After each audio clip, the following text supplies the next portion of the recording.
우리 이 시간에 하나님의 말씀을 우리 함께 나누겠습니다. 오늘 우리들에게 주시는 하나님의 말씀은 요한복음 14장 1절에서 4절 말씀입니다.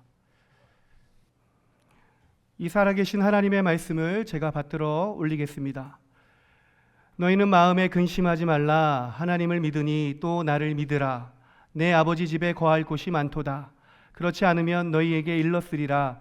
내가 너희를 위하여 거처를 예비하러 가노니 가서 너희를 위하여 거처를 예비하면 내가 다시 와서 너희를 내게로 영접하여 나 있는 곳에 너희도 있게 하리라.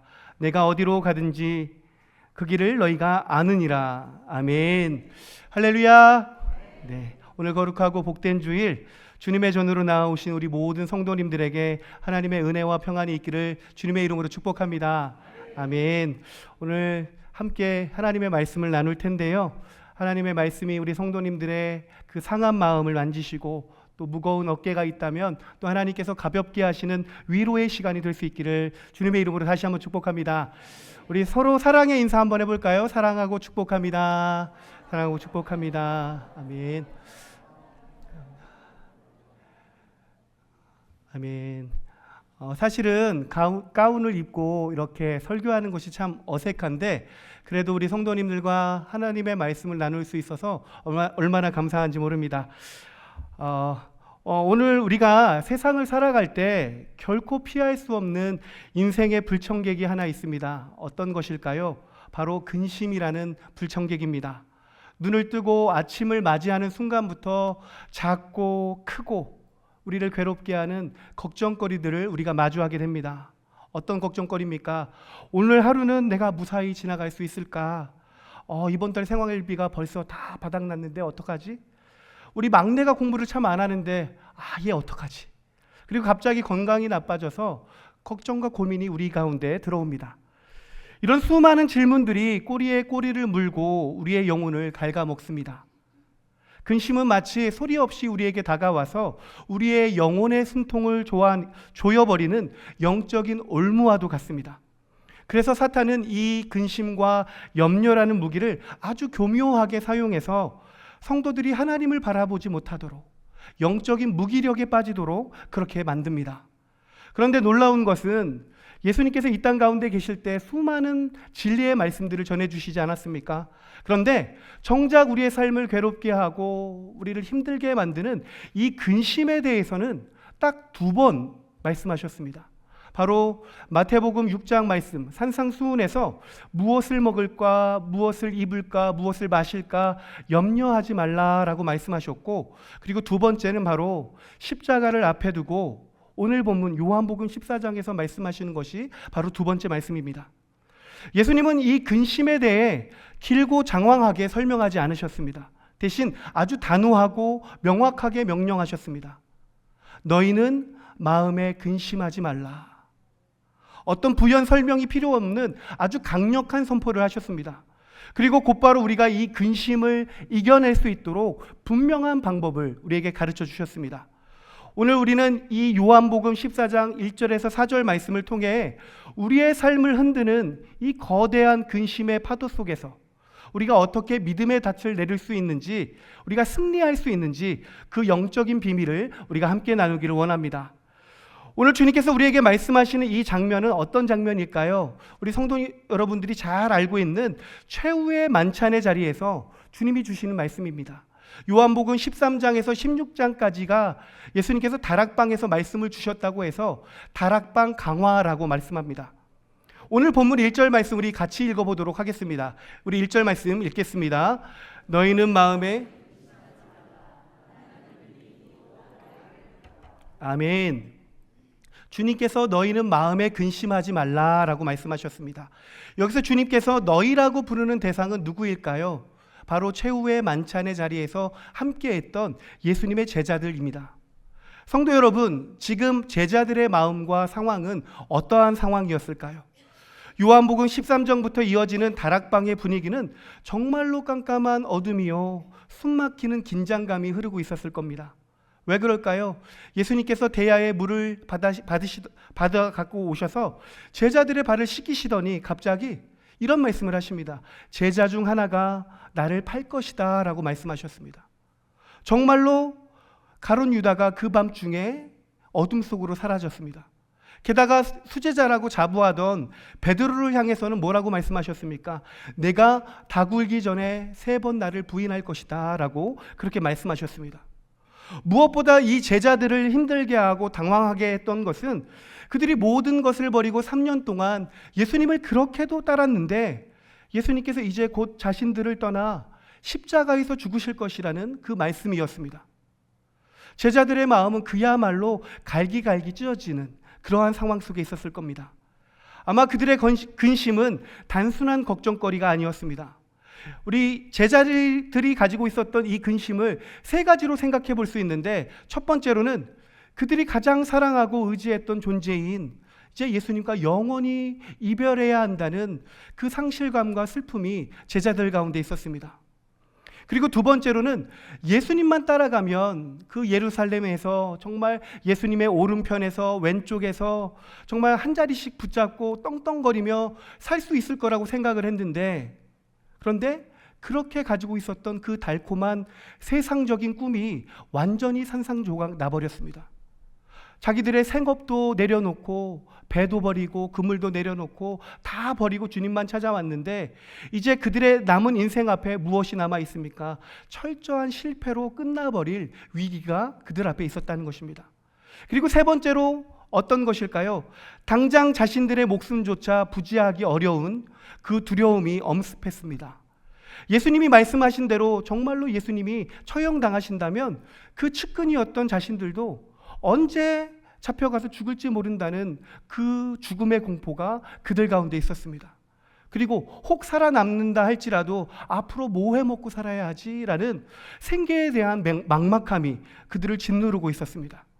그런데 그때 예수님이 그들 가운데 근심하지 말라라고 말씀하셨는데, 그들이 가지고 있었던 이 근심이 얼마나 무거운지 헬라어 원어를 보면 우리가 그 의미를 좀 알 수 있습니다. 헬라어 원어를 보면 이 근심이라는 단어는 타라소라는 단어입니다. 의미는 뒤흔들다, 요동치다 라는 의미를 가지고 있어서, 그러니까 이 제자들이 마치 태풍 앞에 바닷물이 요동치고 뒤흔들리는 것처럼 극심한 혼란 상태에 제자들이 있었다는 것입니다. 성도 여러분, 인간적으로 제자들의 모습을 보면, 상황을 보면 이렇게 불안에 떨며 두려워하는 것은 너무나도 당연한 일입니다. 그런데 여러분, 여기에서 신기한 것은 주님께서 제자들을 나무라지 않으셨다는 겁니다.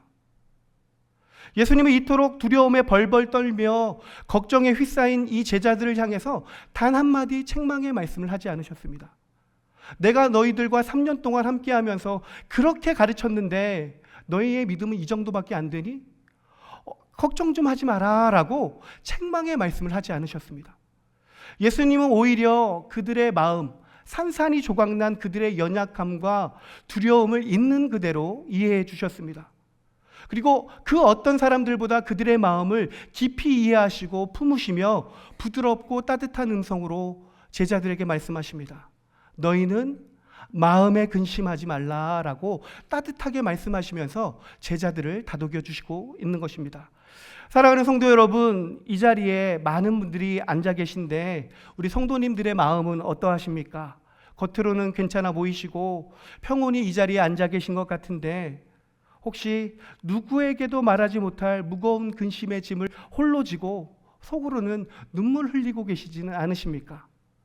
어떤 철학자가 말한 대로 가벼운 걱정은 말이 많지만 무거운 근심은 말이 없다라고 말했습니다. 이게 무슨 말일까요? 그냥 가벼운 근심은 사람을 붙잡고 나 힘들어 라고 말할 수 있지만 정말로 나의 삶을 억누르고 괴롭게 하는 근심 앞에서는 아무 말도 할 수 없다는 것입니다. 사랑하는 남편에게도 아내에게도 자식에게도 털어놓지 못하는 깊은 시름이 우리 안에 있을 수 있습니다. 아마 우리 성도분들 가운데에는 자식이 잘 되지 못하고 엇나가는 모습을 보면서 정말 가슴을 치며 애통해 하시는 분이 있을지도 모릅니다. 그리고 정말 온 힘을 다해서 나의 에너지를 다해서 나의 재정을 다 끌어다가 사업을 일구었는데 그 사업이 흔들리는 것을 보면서 마음이 참담한 가운데 빠져 계신 분도 계실지 모릅니다. 그리고 갑작스럽게 찾아온 육신의 질병 앞에서 벌벌 떨며 무력해 있는 분이 계실지도 모릅니다. 우리의 모습을 보면 어떻습니까? 우리도 제자들과 조금도 다를 바가 없는 연약한 존재라는 것입니다. 사랑하는 성도 여러분, 그러나 기억하시길 바랍니다. 우리 사랑하는 주님은 우리의 그 깊은 한숨과 눈물을 다 알고 계십니다. 오늘 이 시간 정말 그 절망의 마음, 근심의 마음을 가지고 왔을 때 우리 사랑의 주님은 우리를 책망하시는 것이 아니라 우리의 지친 어깨를 만지시며 이렇게 말씀하십니다. 너희는 마음에 근심하지 말라. 무슨 말입니까? 사랑하는 내 아들아, 내 딸아, 너의 그 무거운 짐을 내가 다 안다. 이제는 마음에 근심하지 말아라 라고 말씀하십니다. 주님의 이 따뜻한 위로가 우리 성도님들의 심령 가운데 있기를 주님의 이름으로 축복합니다. 아멘. 이렇게 주님은 우리의 아픔을 만져주시고 위로해 주실 뿐만 아니라 우리를 근심의 늪에서 완전히 건져내 주시고 우리가 근심을 이길 수 있도록 영적인 비밀을 두 가지 가르쳐 주셨습니다. 그 첫 번째 비결이 바로 주님을 전능하신 하나님으로 온전히 믿는 것입니다. 제자들의 진짜 문제는 무엇이었을까요? 그들은 하늘에 계신 여호와 하나님은 철저하게 믿었지만 정작 함께 생활하고 눈앞에 계신 예수님을 하나님으로 믿지 못했습니다. 이 제자들은 유대교 배경 아래에서 자라났기 때문에 하나님을 창조주 하나님이라고 고백하고 그리고 온 땅에 충만하신 분이라고 고백하고 공의로우신 하나님이라고 그렇게 고백했지만 예수님은 하나님으로 바라보지 못했습니다. 그저 기적을 베풀어주고 떡을 떼어주는 조건부 신앙에 머물러 있었습니다. 이게 무슨 말일까요? 제자들은 주님과 함께하면서 수많은 기적들을 보았습니다. 각양각색의 병든 자들이 주님 앞에 나왔을 때 주님께서 손을 얹었을 때 그들의 병이 고침을 받았습니다. 심지어 말씀 한마디로 그들의 병을 깨끗이 회복케 하셨습니다. 심지어 죽은 자도 살리시는 놀라운 기적을 보여주셨습니다. 그리고 떡 5개와 물고기 2마리로 5,000명이 넘는 사람들을 먹이시는 정말 하나님이 아니시면 할 수 없는 기적을 그들 가운데 베풀어 주셨습니다. 그런데 제자들이 그 모습을 옆에서 지켜보면서도 예수님을 정말 기적을 베푸시고 내 소원을 들어주시는 훌륭한 분으로는 믿었지만 온 우주를 다스리시는 하나님의 본체로는 믿지 못했다는 것입니다. 그렇기 때문에 나중에 예수님이 정말 십자가의 고난을 당할 때 제자들이 어떻게 했습니까? 제자들 모두가 다 도망쳐 버렸습니다. 그래서 예수님은 이러한 제자들을 보시고 이렇게 말씀하십니다. 하나님을 믿으니 또 나를 믿으라. 그러니까 이제 내가 십자가에 달려 이제 너희 눈에 보이지 않게 되더라도 너희는 나를 살아계신 창조주 하나님으로 믿어라 라고 말씀하고 있는 것입니다. 여기 계신 우리 성도님들은 3, 40년 전에 80년대에 가로등 하나 없던 시절에 살아보셨을 겁니다. 70년대 이런 시절에 살아보셔서 가로등 하나 없는 시절에 아무것도 보이지 않는 깜깜한 밤길을 다들 걸어보셨을 겁니다. 저도 어렸을 때 잠깐 시골에 살았던 적이 있는데 아직도 기억이 나는 게 아버지와 어머니의 손을 붙잡고 저녁에 한참을 걸어서 주일 저녁 예배에 갔던 기억이 있습니다. 근데 그때 아무것도 보이지 않으니까 추운 겨울이니까 너무 무서웠던 기억이 있습니다. 막 귀신이 나올 것 같기도 했고 무서웠던 기억이 있습니다. 그런데 그래도 아빠 엄마 손을 붙잡고 있어서 그 무서운 밤길을 걸어갔던 기억이 있습니다. 우리 예전의 기억을 한번 떠올리면서 한번 상상해 보았으면 좋겠습니다. 아무것도 보이지 않는 깜깜한 밤에 어린아이가 아빠의 손을 잡고 산모퉁이를 지나서 집으로 돌아가고 있습니다. 그런데 그 상황이 너무나 무서운 거예요. 앞에는 아무것도 보이지 않고 이 바람 소리가 나무에 바람이 흔들리는 이 소리만 나도 산짐승이 금방 튀어나올 것 같아서 너무 무서운 겁니다. 그리고 흔들리는 그림자만 봐도 귀신인 것 같아서 너무 무섭습니다. 결국에 이 아이가 너무 무서워서 걸음을 멈추고 울음을 터뜨리며 그 자리에 주저앉아 버립니다. 그때 아버지가 가던 길을 멈추고 주저앉은 아이와 눈을 맞추며 이렇게 말합니다. 너 여기서 계속 무섭다고 울고 있을래?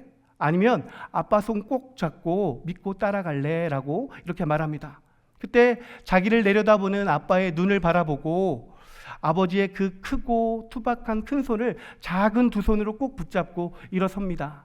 이건 어떤 의미일까요? 아빠만 믿고 갈게요 라는 의미입니다. 아빠의 손을 잡았다고 해서 갑자기 캄캄한 밤길이 환한 대낮처럼 환해지지는 않습니다. 여전히 길은 어둡고 바람 소리는 무섭게 들립니다. 하지만 어린아이의 마음속에 있었던 근심과 두려움은 어느새 사라져 버렸습니다. 왜 그렇습니까? 아무리 어두워 길이 보이지 않아도 길을 잘 아는 아빠가 나와 함께 있고, 그리고 어떤 상짐승이 나타나도 아빠가 나를 지켜줄 것이라는 믿음이 있기 때문에 이 아이가 일어날 수 있는 것입니다. 성도 여러분, 우리의 신앙생활도 마찬가지라는 것입니다. 내 삶이 때로는 마치 가로등이 하나 없는 캄캄한 밤길 한가운데 서 있는 것처럼 앞이 보이지 않고 두려울 때가 있습니다. 너무 어둡고 길이 보이지 않아서 그냥 주저앉아 울고 싶고 포기하고 싶을 때가 있습니다. 그러나 그 두려움의 순간이, 그 포기하고 싶은 순간이 바로 하나님을 믿으니 또 나를 믿으라 하신 주님의 약속을 굳게 붙잡아야 할 때임을 믿으시길 바랍니다. 오늘 주님이 우리에게 다가오셔서 내 손을 꼭 붙잡으시고 우리의 귀에 이렇게 말씀하실 겁니다. 내 사랑하는 딸아, 내 아들아, 너 그 캄캄한 자리에서 언제까지 계속 근심하며 울고 있을래? 아니면 나의 손을 붙잡고 나를 믿고 따라올래? 라고 말씀하실 겁니다. 당장 내 문제가 해결되는 기적이 보이지 않아도 전능하신 주님께서 나의 길을 인도하심을 철저히 신뢰하고 내 삶의 주도권을 주님 앞에 온전히 내어드리는 우리 모든 성도님들이 되시길 바랍니다. 우리가 주저앉은 그 자리에서 계속 근심할 것인가? 아니면 주님을 나의 하나님으로 믿고 그 손을 꽉 붙잡을 것인가? 우리는 결단해야 합니다. 우리가 주님을 전능하신 하나님으로 믿고 붙잡을 때 어떤 역사가 일어날까요? 우리의 마음을 헤집고 들어와서 우리에게 근심과 두려움이라는 염려로 우리를 괴롭게 했던 마귀가 흔적도 없이 떠나갈 줄 믿습니다. 아멘.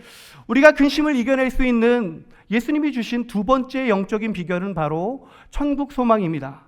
오늘 본문 2절과 3절 말씀을 보면 주님께서 이렇게 말씀하십니다. 우리 같이 읽어보도록 하겠습니다. 내가 너희를 위하여 나 있는 곳에 너희도 있게 하리라. 아멘. 예수님께서 뭐라고 말씀하십니까? 내가 너희를 위하여 거처를 예비하러 간다라고 말씀하셨습니다. 사랑하는 성도 여러분, 우리가 걱정하고 근심하고 아파하는 이유가 무엇입니까? 우리의 시선이 자꾸만 나의 문제만 바라보고 썩어질 이 세상에만 우리의 시선이 머물러 있기 때문입니다. 하지만 주님께서는 땅을 바라보는 우리의 굽은 허리를 피게 하시고 우리의 눈을 어디를 바라보게 하십니까? 바로 하늘나라를 바라보게 하신다는 것입니다. 주님은 십자가를 지시고 부활하시고 승천하셔서 하나님 나라 천국에 올라가셨습니다. 그런데 천국에 올라가신 것은 우리를 고아처럼 그냥 내버려 두기 위해서 올라가신 것이 아닙니다. 바로 말씀처럼 바로 저와 우리 성도님들을 위해서 정말 영원히 거할 아늑하고 영광스러운 그 집을 예비하러 가신 것입니다.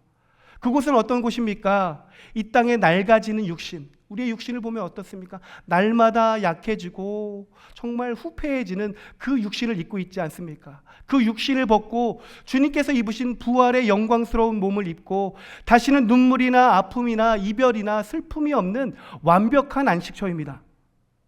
우리 주님이 다시 오실 그날에 우리가 그 영원한 집으로 갈 것을, 그 영원한 집으로 들어갈 것이라는 절대적인 소망을 우리가 가슴에 품고 있을 때 어떻게 되겠습니까?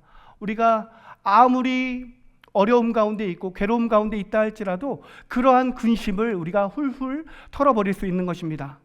제가 고향이 원래 인천입니다. 인천, 제 본가가 인천에 있는데 명절이 되면 아이들과 아내와 함께 인천에 가는데 저희 어머니가 당뇨병을 앓은 지 30년이 넘어서 좀 몸이 많이 약하십니다. 그리고 갑상선 수술도 하셔가지고 몸이 많이 약하고 힘드신데도 불구하고 명절이 되면 제가 예전에 제 방으로 썼던 빈 방을 청소하시고 또 며느리가 어머니 같이 음식 만들어요. 혼자 만드시지 말고 제가 집에 가면 같이 만들어요 해도 혼자 음식을 다 만들어 놓고 기다리십니다. 그렇게 제가 아이들을 데리고 고향집에 가면 어떤 마음이 들까요? 오랜만에 가는데도 불구하고 정말 편안한 마음이 듭니다. 제가 그 어느 곳에서도 느낄 수 없는 편안한 마음을 가지게 됩니다. 우리 성도 여러분도 마찬가지 아닙니까? 명절이 되어서 우리 자녀들을 맞이하려고 집을 깨끗이 청소하고 음식을 장만하고 또 따뜻하게 난방을 해놓고 아이들을 기다리지 않습니까? 아마 자녀들이 고향집에 도착했을 때 부모님께 말은 하지 않았어도 아마 그런 고백, 그런 마음이 있었을 겁니다. 아마 타지에서 가족들과 살려고 세상 속에서 치열하고 정말 분주하게 그렇게 살아갈 때 그 심령이 어떻게 되겠습니까? 꽁꽁 얼어붙은 것처럼 정말 마음이 얼어 있을 텐데, 그런데 사랑하는 부모님의 집에 갔을 때 정말 그 꽁꽁 얼어 있었던 마음이 눈 녹듯이 사라지는 것을 경험하게 될 것입니다. 사랑하는 성도 여러분, 제가 이 말씀을 왜 드리냐면 우리가 장차 갈 천국이 바로 이와 같다라는 것입니다. 주님은 이 세상을 살아가며 수고하고 무거운 짐진 우리를 위해서 그 어떤 인생의 추위와 슬픔도 감히 범접할 수 없는 가장 따뜻하고 영광스러운 하늘의 안식처를 우리를 위해서 준비하고 계십니다. 비록 우리가 살아가는 이 땅은 정말 뼛속까지 시릴 정도로 겨울처럼 고달프고 눈물겨운 삶일지라도 우리는 결코 주저앉아 절망하지 않습니다. 왜 그렇습니까? 머지않아 내가 가장 사랑하는 하나님 아버지가 계신 그 따뜻한 영원한 집으로 돌아갈 날이 있음을 우리가 확신하기 때문입니다. 이 놀라운 천국 소망이 우리 가운데 있을 때 오늘 우리 앞에 있는 그 고난과 어려움과 근심과 두려움이 아무것도 아닌 게 된다는 것입니다. 사랑하는 성도 여러분, 수많은 믿음의 선배들이 이 천국 소망을 가지고 고난과 핍박이 찾아온다 할지라도 담대하게 그것들을 이겨내고 하나님 나라를 이루어갈 수 있었습니다. 우리 성도님들에게도 이 천국 소망이 있기를 주님의 이름으로 축복합니다. 이제 말씀을 정리합니다. 사랑하는 성도 여러분, 우리가 예수님을 믿고 구원받아서 하나님의 자녀가 되었습니다. 그런데 우리가 하나님의 자녀가 되었다고 해서 우리의 삶 가운데 고난이나 환난이나 걱정거리가 마법처럼 사라지지는 않았습니다. 우리가 예수님을 잘 믿어도 여전히 경제적인 어려움이 있고 건강이 무너져서 병원에 입원할 때도 있고 정말 자식이 아파서 피눈물을 쏟으며 눈물로 밤을 지샐 때도 있습니다. 그래서 우리도 세상 사람들처럼 이 두려운 현실 앞에서 어떻습니까? 그 얼굴 가운데 걱정과 근심이 가득 차 있고 입에서는 한숨만 나올 때가 있습니다. 왜 그렇습니까? 우리도 연약한 존재이기 때문입니다. 그러나 세상 사람들과 우리 그리스도인들의 결정적인 차이가 무엇인지 아십니까? 사도 바울은 고린도후서 6장 10절에서 우리 믿는 자들의 정체성을 이렇게 말했습니다. 우리는 근심하는 자 같으나 항상 기뻐하고 가난한 자 같으나 많은 사람을 부유하게 하고 아무것도 없는 자 같으나 모든 것을 가진 자로다. 뭐라고 말씀합니까? 우리는 근심하는 자 같으나 항상 기뻐하는 자로다 라고 말씀하고 있습니다. 우리가 겉보기에는 근심의 파도에 휩쓸려서 쓰러질 것 같은 나약한 자 같지만 결코 근심의 종이 되어 파멸되지 않는다는 것입니다. 왜 그렇습니까? 성령님께서 우리 안에 세상을 이기신 전능하신 예수님을 향한 굳건한 믿음을 우리에게 주시기 때문입니다. 그리고 우리를 위하여 영원한 처소를 예비하시는 그 주님을 바라보는 믿음을, 그 소망을 우리에게 주시기 때문입니다. 새로운 한 주간 우리가 세상 가운데 나아갈 텐데 여전히 우리의 삶 가운데에는 거센 파도처럼 밀려오는 근심거리들 앞에서 우리가 그것들을 마주할 것입니다. 그런데 그것들 앞에서 두려워 떨며 물러서지 마시길 바랍니다. 대신 고개를 들어 주님의 십자가를 바라보시길 바랍니다. 내 마음을 알아주시고 내 아픔을 공감해 주시고 전능하신 능력으로 내 삶을 붙들고 계신 하나님, 그리고 마침내 나를 영광스러운 천국으로 인도하실 그 주님이 나와 함께 하심을 믿으시길 바랍니다. 이 믿음과 소망의 닻을 우리의 영혼의 깊은 곳에 든든히 내릴 때 어떠한 역사가 일어날까요?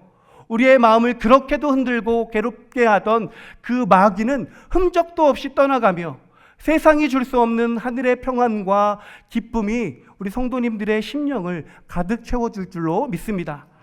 이번 한 주간도 너희는 마음에 근심하지 말라, 하나님을 믿으니 나를 믿으라 라는 주님의 음성에 귀 기울이시며 승리의 찬양을 올려드리는 저와 여러분이 되시기를 주님의 이름으로 축복합니다. 우리 기도하겠습니다.